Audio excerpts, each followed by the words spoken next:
கூர்வாளின் அரசியல் அலசல். அமைச்சராகிறாரா கல்முனை ஹரீஷ். கூர்வாளின் விசேட அரசியல் அலசல்.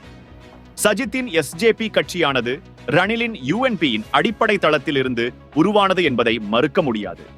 ஐக்கிய தேசிய கட்சியின் அழிவிற்கு பிரதான காரணமாக செயற்பட்டவர்களில் முஸ்லிம் காங்கிரசின் தலைவர் ஹக்கீம் மற்றும் மனோகணேசன் என்றால் அது மிகையாகாது. இதற்கு வஞ்சகம் தீர்க்கவே ரணில் அதன் கிழக்கு எம்பிக்களை தனது கைக்குள் போட்டு ஆட்டம் ஆட நினைத்தார்.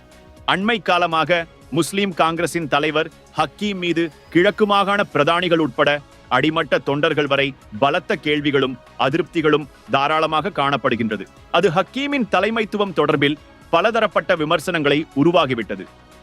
இதற்கு பிரதான காரணமாக ஹக்கீம் அவர்களின் சர்வாதிகார செயற்பாடுகளும் கிழக்கு சம்பந்தமாக மேற்கின் அடக்குமுறைகளும் கிழக்கு தொண்டர்களுக்கிடையான பிரிவுகளுமே. ஹக்கீம் என்பவர் தலைவராக இருக்கும் வரை கிழக்கில் சுயமான எந்த ஒரு உரிமை மற்றும் அபிவிருத்தி அரசியலையும் செய்ய முடியாது என்பதை நன்கு அறிந்துவிட்டனர்.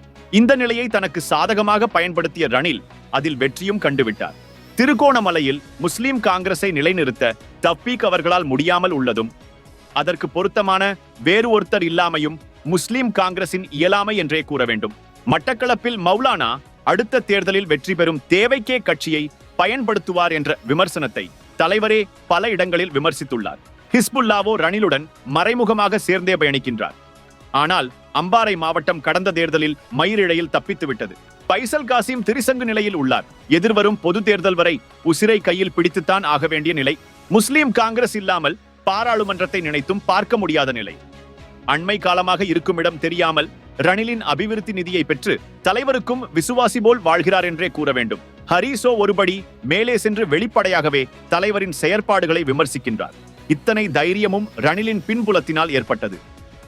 பல வருடங்களாக எந்த ஒரு அபிவிருத்தியும் காணாத கல்முனை பிரதேசம், முடிவுறாத தமிழ் பிரதேச செயலக பிரச்சினை ஹாரிஸை வறுத்தெடுக்கின்றது. ஹக்கீமை நம்பி இனி பயனில்லை என்ற முடிவிற்கே ஹரீஷ் வந்துவிட்டார். ரணிலும் இதனையே எதிர்பார்த்தார். நிலைமையை சாதகமாக பயன்படுத்தினார். ஆரம்பகட்ட நிதியாக 830 மில்லியன் ரூபாய் வழங்கப்பட்டுள்ளது. ரணில் மீண்டும் ஜனாபதியானதும் புதிய தேசிய அரசாங்கத்தில் அமைச்சு பதவி ஒன்றை கேட்டுள்ளார். ரணிலும் பார்க்கலாம் என்றுள்ளதோடு முஸ்லிம் காங்கிரசின் ஏனைய உறுப்பினர்களையும் சேர்த்து வந்தால் அமைச்சரவை அந்தஸ்துள்ள அமைச்சு ஒன்றையும் தருவதாக கூறியுள்ளார். கட்சியையும் தலைமையையும் எதிர்த்தாவது இதனை சாதிக்க துடித்துக் கொண்டிருக்கின்றார்.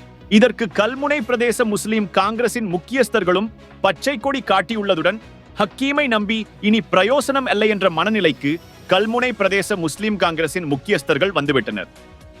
வரும் 6ஆம் திகதி கொழும்பில் நடைபெற இருக்கும் கட்சியின் விசேட கூட்டத்தில் ரணிலை ஆதரிக்க வேண்டும் என்ற கோரிக்கையை கூறப்போவதாக சொல்லியுள்ளார்.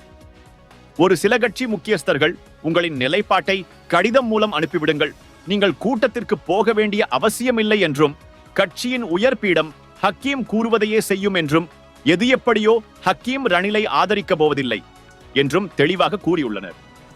இப்போதைக்கு முஸ்லிம் காங்கிரஸில் இருந்து ஹாரிஷ் வெளியேறுவது உறுதியாகியுள்ளது. அடுத்ததாக ஹிஸ்புல்லாவாக இருக்கலாம். இன்னும் ஒரு கூழ்வாளின் அரசியல் அலசலில் சந்திப்போம்.